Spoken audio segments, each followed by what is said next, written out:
Good afternoon, everyone. As you know, the NATO summit is being hosted in Washington, D.C. this week, so I have a few related updates and then I'll get right to your questions. Yesterday, Secretary Austin hosted NATO Secretary General Jens Stoltenberg here at the Pentagon for a bilateral discussion. The meeting was a great kickoff to NATO summit events this week, which provide an opportunity to commemorate the 75th anniversary of the NATO alliance. During their meeting, the Secretary underscored the progress NATO has made on strengthening its deterrence and defense and thanked Secretary General Stoltenberg for his leadership of the alliance during one of the most challenging periods in NATO's history. A full readout of the meeting is available on the DoD website. Of note, following the meeting, Secretary Austin presented Secretary General Stoltenberg with the Department of Defense Medal for Distinguished Public Service, the highest honor that a Secretary of Defense can present to a non-U.S. citizen, in recognition of Secretary Stoltenberg's decade of skillful, principled, and visionary leadership. In terms of other NATO summit-related engagements, Deputy Secretary of Defense Kathleen Hicks delivered remarks earlier today at the NATO Summit Defense Industry Forum here in Washington, hosted by the U.S. Chamber of Commerce. Her remarks will be posted on defense.gov later today. And later this afternoon, Secretary Austin will participate in the 75th anniversary commemoration event hosted by President Biden at the Mellon Auditorium, where the original signing of the North Atlantic Treaty took place on April 4, 1949. And tomorrow morning, Secretary Austin will deliver remarks at the NATO Public Forum to highlight the continued strength, unity, and resolve of the NATO alliance to safeguard our collective defense and tackle security challenges together. His remarks will be live streamed on defense.gov and the NATO Public Forum website. And that event is scheduled for approximately 10 o'clock tomorrow morning. On Wednesday afternoon and Thursday, the Secretary will join President Biden for the NATO summit discussions with NATO heads of state at the Washington Convention Center. During these sessions, he'll be engaged on discussions to ramp up transatlantic defense industrial production, ensure adequate defense investment from allies, demonstrate continued commitment to Ukraine, and the deepening of practical cooperation between NATO and its Indo-Pacific partners to include Australia, Japan, New Zealand, and the Republic of Korea. Wednesday evening, Secretary Austin will also host NATO defense ministers for a dinner honoring NATO's 75th anniversary and the alliance's accomplishments at Fort McNair in Washington, D.C. So a busy, productive, and important week ahead in support of the NATO alliance, the greatest defensive alliance in history. And with that, I'm happy to take your questions. We'll go to Associated Press. Lita. Thank you, Pat. Two things. One, quickly, can you update us on the pier, where it stands now? And if you have it, can you tell us how much aid has sort of been stacked up waiting until they reattach it? Like, is there if you have a sense of that? Sure. Yep. And then I have a second question. Go ahead. Okay. So in terms of the pier status, as of right now, it's still in Ashdod. My understanding is that CENTCOM intends to tentatively re-anchor the pier this week, so we'll keep you updated on that, which will again enable the delivery of additional aid into Gaza. As far as the amount of aid that is in the marshalling area, again, I'd refer you to World Food Program for the specific amount, but my understanding is that they've been able to transport a significant amount of aid from the marshalling area onward to warehouses for onward distribution. I mean, do you know how much aid is on the floating dock and like at Cyprus? Like, what's waiting for the pier to? I'd have to refer you. I don't. I'd have to refer you to USAID on that. So, second question: the Secretary General has talked a bit about this new NATO effort to coordinate aid to Ukraine, et cetera. I was wondering if you could give us a sort of a better understanding of how this will work with the Ukraine contact group. Does it replace it? Does it supplement it? What kind of, how do those two things work together? Sure. So first of all, when it comes to NATO announcements and the specifics on that, as I understand it, there'll be much more to follow later this week, so I don't want to get ahead of that. But broadly speaking, to answer your latter question, no, it will not replace the Ukraine Defense Contact Group. DoD will continue to lead that group and support Ukraine's work to strengthen and modernize its forces for the long haul. As you know, there's some 50 countries that are part of the UDCG, which extends far beyond our 32 valued NATO allies. And so we certainly will continue to welcome NATO's involvement. They play an important role in the UDCG's capability coalitions and working to advance interoperability as Ukraine builds its forces. And so again, as I understand it, the NATO role here will be in terms of helping to coordinate some of the training and security assistance, particularly as it relates to interoperability. But again, much more to follow this week. Jennifer. General Ryder, I'd like to get your reaction to India's Prime Minister Narendra Modi being in Moscow holding a summit at the same time that NATO is holding its summit. Is this seen as a threat to NATO? He was seen warmly embracing Vladimir Putin.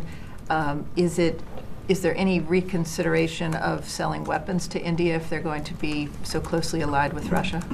Yeah, so a couple of things. So first of all, as you know, India and Russia have had a relationship for a very long time. From a U.S. perspective, India is a strategic partner with whom we continue to engage in with full and frank dialogue, to include their relationship with Russia. As it relates to the NATO summit being this week, of course, like you, the world is focused on that. But I don't think anybody will be surprised if President Putin tries to represent this visit in a way that seeks to somehow show he is not isolated from the rest of the world. And the fact of the matter is that President Putin's war of choice has isolated Russia from the rest of the world, and it's come at great cost. Their war of aggression has come at great cost. And the facts bear that out. So, we will continue to view India as a strategic partner. We'll continue to have robust dialogue with them, and I'll just leave it there. But he's not looking so isolated with the head of the world's largest democracy being in Moscow, embracing him right now. Well, again, I think that I would also note that, the Prime Minister also met recently with the Ukrainian president and assured and offered his assurances that India will continue to do everything within its means to support a peaceful solution to the war in Ukraine. I think that we trust that India will support efforts to realize an enduring and just peace for Ukraine, and will convey to Mr. Putin the importance of adhering to the UN Charter and the principles of sovereignty and territorial integrity. And one more question. Why not let Ukraine into NATO right now? Look, there's been a lot of discussion on this. I think across the U.S. government and beyond, we all see a future for Ukraine in NATO, but it's not a decision for the United States. It's a NATO membership requires consensus of all 32 nations that are allies within the alliance. And so I think certainly what you'll see this week are efforts to build that bridge to enable Ukraine to join the NATO alliance one day, once that consensus has been achieved. But in the meantime, there's a lot of work going on to enable them to defend their sovereignty from Russian aggression, but also help build that bridge in terms of NATO interoperability and the reforms required. Thank you. Let me go to the phone here real quick. Heather? Hi, trying this again. So I was hoping that you could talk a little bit about what the Pentagon feels its responsibility is to combat disinformation from the Houthis. And then I was wondering if the Pentagon is getting concerned about the support that the Houthis seem to have gathered from their own people, or I guess the Yemeni people, and also, from younger Americans. Thanks, Heather. I mean, I think broadly speaking, when it comes to misinformation and disinformation, I mean, that's a primary reason that we conduct these kinds of press briefings and engage throughout the world to provide factual information, and why you as a journalist, dig into those facts to report them. Look, the reality is you will see a lot of misinformation, disinformation out there in terms of what the Houthis are doing or are not doing. I'm not going to stand up here and be their spokesperson, other than to say, our focus is on trying to ensure safety of mariners through the Red Sea, as well as the freedom of navigation in this vital international waterway. And then, I'm sorry, the second part of your question? Is the Pentagon concerned about the level of support that the Houthis seem to be gathering among the Yemeni people, and then also among younger Americans? I'm not aware of what specific level of support are you talking about. Can you clarify, or is there some kind of reporting on that or statistics that you're citing? No, it just seems that if you look at social media, that when the Houthis are claiming some of the things, like after they claimed Roosevelt or sorry, that Ike had been targeted, that you see a lot of support, and that there does seem to be some among the Americans that seem to be against the what they're saying is the genocide in Gaza. Yeah, again, look, I would just, again, I'm focused on the facts in terms of what the Houthis are not doing and the challenges that they're causing in terms of negatively impacting not only their own people, but the safety of mariners, the economy in the region, as well as the environment. And so, again, we'll continue to stay focused on working with like-minded nations to preserve freedom of navigation and safety through that vital waterway. And as for the credibility of social media, I will let you write and focus on that. All right, go back to the room here. Janie. Thank you, General. Two questions on NATO meeting. Military cooperation between North Korea and Russia is becoming a concern for NATO. It was reported that North Korea's military delegation departed for Russia yesterday to effectively implement the recently concluded military treaty between North Korea and Russia. What is Pentagon's concern about this? Oh, we've talked quite a bit, Jeannie, on the fact that we are concerned about the growing relationship between Russia and the DPRK. It goes back to what I highlighted earlier in terms of Russia's desperation to find partners that are willing to be complicit in their war of aggression against Ukraine. And so it's something that we'll continue to keep a close eye on. But the President Xi Jinping said that, excuse me, he said that the conclusion of the new treaty between North Korea and Russia was reasonable as a sovereign country. How would you react about the solidarity of North Korea, Russia, and China? Yeah, I don't have any comments on President Xi's comments. So, sir. Are you not worried about President's comment? I mean, Xi's comment? Because the U.S. and China, they've been talking together. So are you concerned? I would think we've been very clear on our position. Go. Yes, sir. Thank you so much, sir. So this is Jahan Saif Ali from ARY News, Pakistan. Pakistani government says that Pakistani military will continue their airstrikes against TTP hideouts, Taliban Pakistan hideouts in Afghanistan. Is something you are supporting? In Afghanistan against TTP? Look, I'm not going to get into Pakistani domestic decisions. As you know, there are concerns throughout the region when it comes to terrorism. But as it relates to sovereign decisions by Pakistan in terms of how they protect their borders and how they address security within the nation, I'd have to refer you to them. The United States always say that United States that Pakistan and U.S. has shared interest in combating terrorism. So, sir, how U.S. can help Pakistan to crush these terrorist networks in Afghanistan? Well, look, we have a long relationship with Pakistan, working on counterterrorism. At the end of the day, those are discussions that need to happen between the U.S. and Pakistan in terms of what support does Pakistan request. Again, we have a security cooperation relationship in that regard. I don't have anything specific or new to announce other than to say, as we have for a very long time, we'll continue to have those discussions and look at ways we can work together to prevent and deter regional terrorism. I have one last question, sir. TTP is designated as terrorist organization by the U.S., but we have not seen any strikes against them like we have seen against Al-Qaeda and others. Is there any no intelligence available or something else? I mean, why there are no strikes against TTP in Afghanistan by U.S.? I'm not going to get into potential future operations or discuss intelligence. So, thank you, sir. Thank you, General. My name is Brendan Guzman with the BBC. I wanted to ask about Diego Garcia, where the U.S. government has blocked the British court hearing from taking place. Specifically, they said that the participants in this hearing, which is about a migrants issue, wouldn't be allowed to board U.S. military flights to Diego Garcia and would not provide housing, transportation, or food, citing security and operational concerns. I'm wondering what those security and operational concerns are and under what conditions such a trip could take place. Sure. Well, as you know, Diego Garcia is a U.S. military base. As I understand it, the members of the traveling party for the hearing on the Sri Lankan migrants did not agree to the security measures required for visitors to the U.S. Naval Support Facility at Diego Garcia. And so, now in terms of, well, what are those specific force protection measures? I'm just not able to get into those, but I'll just leave it there. Thank you. Tony. Non-foreign policy related questions. What? Yesterday, the Pentagon off-camera acknowledged the 81% cost growth in the Sentinel ICBM program that the Trump administration put into full-scale development in September 2020.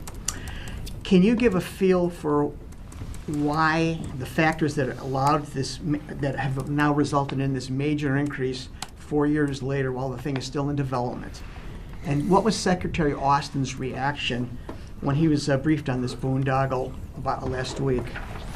Thanks, Tony. Well, as you know, as we announced yesterday, the DoD certified the Sentinel ICBM program for continuation, and so this is consistent with our responsibilities under the Nunn-McCurdy statute.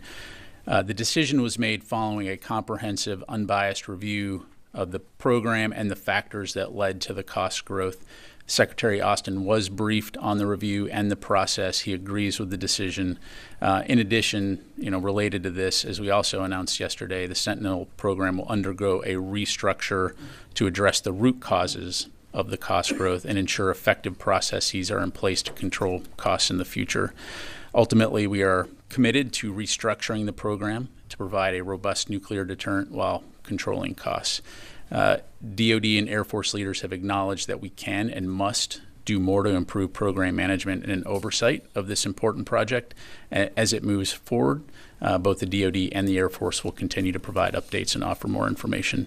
As you know, we also posted a press release yesterday that listed all that out, that also talked to what some of the factors were as it related to the cost growth, primarily in terms of the facilities associated with how and capabilities associated with housing the ICBM missile. Well, look, for people who don't follow this, 4 years later, it's gone up, and the estimate's like 81% over what the original baseline was. What are one or two factors that, in retrospect, you had a oh gosh moment? How could this have been missed? Can you give a feel for that? Well, again, look, the way these processes work is as you're implementing these programs, you reach certain milestones. As the analysis was being put together back in January, the Air Force acknowledged that there had been a cost increase associated with it. And as I highlighted, part of that was associated, predominantly associated with the ground launch facilities and the estimated costs at the time. And so, again, I'd refer you back to the press release, which provides comprehensive detail, as well as on the DoD website, Dr. LaPlante, the Undersecretary for Acquisition and Sustainment, also provided some additional detail. Was he PO'd, bewitched, bothered, bewildered, or what? Again, I think the Secretary appreciated the thoroughness of the review and the fact that we acknowledge that we have more to do in terms of ensuring that we can get these costs down. And at the end of the day, his job is to defend the nation and ensure that we have, in this case, the strategic forces and capabilities required to defend the nation via the nuclear triad. So, again, a lot more work to do, and we'll continue to provide updates as we move forward. Boeing, the Pentagon yesterday announced that it was reviewing the company's remediation plans and agreement with the Justice Department to make a determination as to what steps are necessary and appropriate to protect the federal government. I'm asking you, what's the timeline for this review of Boeing's remediation plan in light of the guilty plea that's on the table? And what are some of the potential penalties to Boeing if, in fact, DoD finds them not a responsible contractor? Yeah, so a couple things. So first of all, as I'm sure you can appreciate and will be frustrated, I'm going to have to refer you to the Department of Justice for any questions related to any agreements between Boeing and the DOJ. So in terms of timelines, I don't have anything to provide right now. I can tell you that the DoD would assess any company's remediation plans as well as the agreement with the Department of Justice. And we would make determinations as to what steps would be necessary to protect the interests of the federal government in accordance with relevant federal and defense acquisition regulations. So again, unfortunately at this time, I'm just not able to provide more specifics, but we'll certainly keep you updated. How long might this review last? Do you know roughly how long the review is going to take? And is it the General Counsel's office here, or OGC within the Pentagon, who is doing it? Yeah, again, at this time, I just can't speculate. I'm going to have to refer you to DOJ. But again, when we have more to provide, we'll definitely pass it along. Okay, fair enough. Okay, Louis. Two questions. One, there's been a report about a junior Navy sailor trying to access President Biden's medical records, at least just carrying out a search for the words Joseph Biden. Was this something that rose to the Secretary's attention? Did the Secretary communicate this in turn to the White House, and how seriously was this taken within the department? Yeah, as you highlight, in terms of this investigation, I'd refer you to the Navy for any questions on that. The bottom line is that they confirmed that at no time was the President's personal information compromised, and that the record that the sailor inappropriately accessed was not the electronic health record of the President of the United States. The Secretary was notified in February when the Navy became aware. The Navy also notified the White House through channels at the time, but I'd have to refer you to them for further questions. My other question has to do with President Biden's interactions with Secretary Austin. Has there come a time whenever Secretary Austin has felt that potentially President Biden's decision-making may have been impacted by potential health conditions or anything like that? No. Okay, any questions? All right, we'll go with final question. Jeff Shogel, task and purpose. Thank you. The military is conducting 3 sync exercises this summer, including the USS Tarawa, a former amphib. Is the fact that the military is conducting so many sync exercises and testing its anti-ship weapons an indication that it believes the time to prepare for a Chinese invasion of Taiwan is running out? Yeah, thanks, Jeff. So, again, as Secretary Austin has said, he does not believe that an invasion of Taiwan is imminent nor inevitable. When it comes to exercises, whether it be the exercises you highlighted or any exercises we do around the world, it's demonstrative of the high emphasis we place on readiness and ensuring that our forces are ready for a variety of contingencies around the world, for interoperability with our partners and allies in terms of working together so that we are ready to support a range of contingencies to include humanitarian assistance operations, disaster response operations, or crisis and war. So again, I'll just leave it there. Sorry. I just want to clarify a question, something you said earlier in response to Lou's question. You said that Austin hasn't had any concerns about the president's health and his conduct with him. Can you clarify, is that a question you've asked Austin? How did you said it quite quickly, and I'm trying to understand how, is that a discussion you've had with the Secretary? Look, we have had the discussion with the Secretary in terms of, monitoring all the coverage that's out there these days, obviously. The Secretary has full confidence in the President's leadership, as he has had from day one. And so I'll just leave it there. Okay, thank you very much, everybody. Appreciate it.